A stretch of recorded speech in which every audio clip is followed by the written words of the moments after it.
പറയണ്ട, ഭയങ്കര കോമഡിയാ. വേണമെങ്കിൽ ഒരു നോക്ക് കണ്ടോളൂ. ചിരിക്കരുതേ. ഇങ്ങോട്ട് തന്നോളൂ. ചക്കരെ ഓക്കടിച്ചായിട്ട് നാളെ വിളിക്കാമേ. തോഴി വത്സല.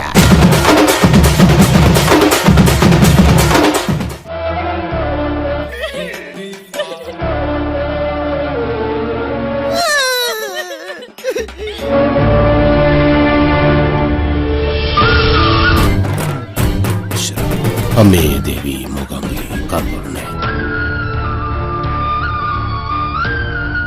ദൈവത്തിന്റെ ഫോട്ടോ വെച്ചൊരു സൈഡിൽ നിന്ന് കയ്യേറി തുടങ്ങിയല്ലേ? അയ്യോ മാഡം, 500 നോട്ടിന് ബാക്കി തരാൻ എന്റെ അടുത്ത് കാണില്ല മാഡം. ബാക്കി താൻ എടുത്തോ. എന്ന് ബാക്കി താൻ വെച്ചോ, എന്റെ ഒരു സന്തോഷത്തിന്.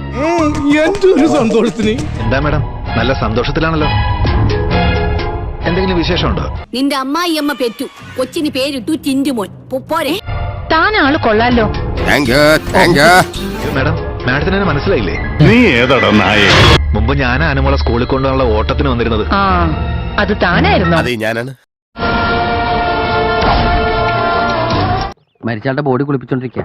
കുറച്ച് ഞാൻ പന്തലിലേക്ക് എടുത്തു. പിന്നെ വൈകിട്ട് 5 മണിക്ക് ദയിപ്പിക്കും. ഇങ്ങനെ കാണിക്കുന്നതാണോ ദുഃഖം?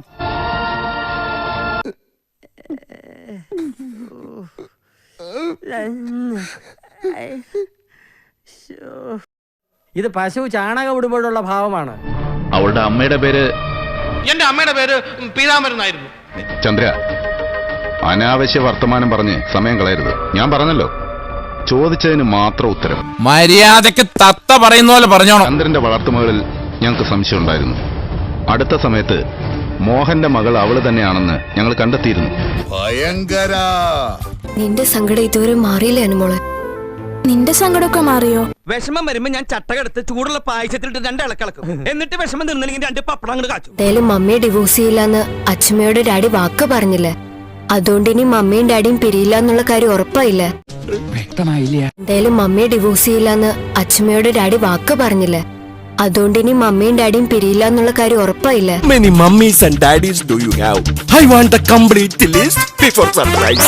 പേടിക്കാനൊന്നുമില്ലെന്ന് ഞാൻ പറഞ്ഞില്ലേ? ഒന്നുമില്ലെങ്കിൽ പിന്നെ എന്തിനാ ഡോക്ടറെ ഇങ്ങനെ ഓക്സിജനും കൊടുത്ത് കിടത്തിയിരിക്കുന്നത്? വിഷമിക്കാതിരിക്കും.